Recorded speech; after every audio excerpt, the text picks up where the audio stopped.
Ok, alors à quoi ça sert des commentaires dans le code? Première chose, ça peut servir à expliquer le code. Là, on travaille sur des bouts de code relativement courts et simples, mais la plupart du temps, notre code sera plus long et plus complexe. Donc ça peut être utile. Ou même si des fois, on peut être plusieurs à travailler sur le même fichier de code, on ne pense pas tous forcément de la même manière, ça sera utile d'avoir une explication sur le code. Deuxième chose à quoi ça peut servir, c'est que si on veut qu'une partie du code ne soit pas exécutée à un moment donné et qu'on ne veut pas forcément l'effacer du fichier de code. On veut la garder pour plus tard ou peut-être ou changer. Donc ça permet de ne pas l'exécuter sans forcément l'effacer. Ok, alors comment on fait des commentaires? Première façon de faire des commentaires, donc juste pour vous montrer qu'il y a les commentaires qui sont faits. Voilà, là j'ai fait console log et on voit cette ligne. Donc maintenant si je mets // avant la ligne, vous voyez déjà elle devient grisée. Et maintenant, eh ben, c'est pas exécuté le console log. Donc ça c'est la première façon de faire des commentaires.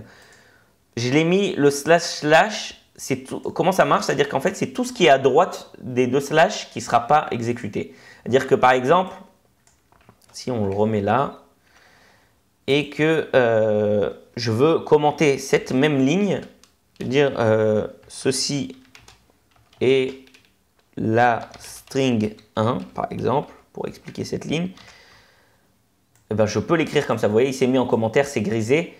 Mais ça sera quand même exécuté. C'est-à-dire que je peux le mettre sur la même ligne, mais c'est tout ce qui sera à droite de ce //. Ok? Donc ça, c'est la version commentaire ligne par ligne. Maintenant, si je veux commenter un bloc de ligne directement, je peux utiliser une autre façon d'écrire les commentaires. C'est avec le fois, enfin l'étoile.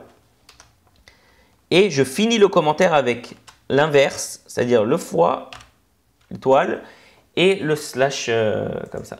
Donc là, tout ce qui est compris entre l'ouverture du commentaire et la fin du commentaire, ben ça sera ça le commentaire. C'est-à-dire que si vous voyez, si je prends ça et que je le mets, par exemple, je ne peux pas, donc on va le copier, coller ici. Donc là, le string 1, il est bien, mais à partir de là, le string 2, il n'est pas bien. Vous voyez, d'ailleurs, je vais avoir enfin, on va laisser le console log. Par exemple, je vais mettre en commentaire juste le string 2. Donc, vous savez quoi? On va faire comme ça. On va faire deux console log. Un avec string 1 et un avec string 2.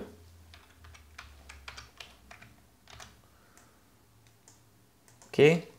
Donc, je vais enlever tous les commentaires. Donc, normalement, là, on s'attend qu'il écrive sur une ligne hello, sur l'autre ligne John. Donc, c'est-à-dire que ça, c'est le hello et ça, c'est le John. Maintenant, si je mets en commentaire le premier console log, donc par exemple, je peux faire juste comme ça, comme on l'a expliqué. Voilà, donc là, maintenant, j'ai juste le string 2, le John, ou je peux faire comme ça.